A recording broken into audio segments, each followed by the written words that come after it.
Student आज का जो टॉपिक हम लोग का स्टार्ट करने वाले हैं वो है चैप्टर 5 का principle of inheritance in variation का एक टॉपिक जिसको बोलते हैं क्रोमोसोमल थ्योरी ऑफ इनहेरिटेंस।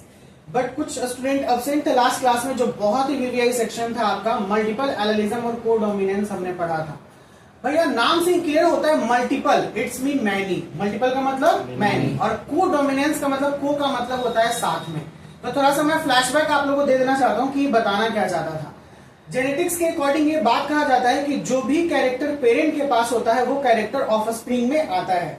कुछ कैरेक्टर इंडिपेंडेंट होते हैं, कुछ कैरेक्टर डोमिनेंट होते हैं, कुछ कैरेक्टर रिसेसिव होते हैं। हमने इनके बारे में जिक्र कर लिया क्योंकि मेंडल ने ये सारे कैरेक्टर बताए थे। और मेंडल का जो थ्योरी था law of inheritance, law of independent assortment, law of purity of gamete, ये सारी चीज हमने देख ली। 3 लॉ जो था वो हमने देखा। फिर हमने इनकम्प्लीट डोमिनेंस देखा। ये सारी चीज हम लोग पढ़ लिए। बस लास्ट क्लास का आपका जो चीज है मैं आपको समझाना चाहता हूँ। ह्यूमन बीइंग एक बेस्ट एग्जांपल है मल्टीपल एलिलिज्म का और कोडोमिनेंस का, क्योंकि ह्यूमन बीइंग के पास ब्लड ग्रुप होता है 3 टाइप के, ए, बी और ओ। ठीक है ना। इसमें जो ग्लाइकोप्रोटीन, इट्स मीन इम्यूनोग्लाइकोप्रोटीन या फिर ग्लाइकोप्रोटीन जो हम लोग बोलते हैं, वो 3 डिफरेंट एलिल्स के ऊपर 3 डिफरेंट फॉर्म में आते हैं।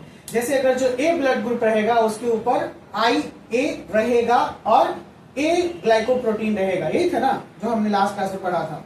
जैसे कि आई जब नाम लेता है तो उसी को बोलते हैं ग्लाइकोप्रोटीन। आई एक रिप्रेजेंट करता है जीन को। शायद आपको ऐसे बताना पड़ेगा हमको देख के। हमारे पास ब्लड ग्रुप कितना मैंने बोला 3, ए बी ओ। ठीक है। पॉसिबिलिटी जो होता है ब्लड ग्रुप का, या तो ए पॉजिटिव ए नेगेटिव होता है, या तो बी पॉजिटिव बी नेगेटिव होता है, या तो A B positive A B negative होता है, या तो ओ पॉजिटिव और ओ नेगेटिव होता है। ये ब्लड ग्रुप है। यही, इससे ज्यादा और कोई ब्लड ग्रुप नहीं होता है। ठीक है ना। This is the possibility blood group. Positive negative is the sames of the rare case. Rh factor, Rh positive और आरएच नेगेटिव। आरएच जो वर्ड है वो रिसस वर्ड से आया है, रिसस मंकी होता है। इसके बारे में हम जिक्र करेंगे कभी और क्लास में। ठीक है।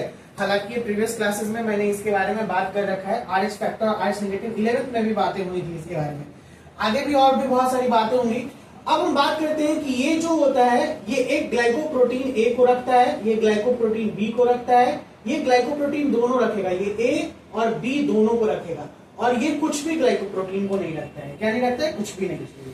तो ये जो जैसे ए और बी जब दोनों साथ में ब्लड ग्रुप आते हैं तो इसका पॉसिबिलिटी चांसेस होता है कि ए और बी ब्लड ग्रुप बनेगा। तो इसको बोलते हैं कोडोमिनेंसी।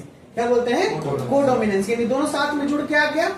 अब मल्टीपल एलिलिज्म करने का मतलब होता है कि अगर ये आई ए, ठीक है ना, और आई बी के साथ मिलेगा, या फिर आई ए, ठीक है ना, आई ए के साथ मिलेगा, आई ए आईओ के साथ मिलेगा, आई ए आईओ, क्या वर्ड नहीं, आई आई। तो ये जितनी भी चीजें मिलने के बाद ये एक मल्टीपल तरीके से दिखाता है, यानी मल्टीपल एलिलिज्म को वो कंटेन करके आता है कोई भी।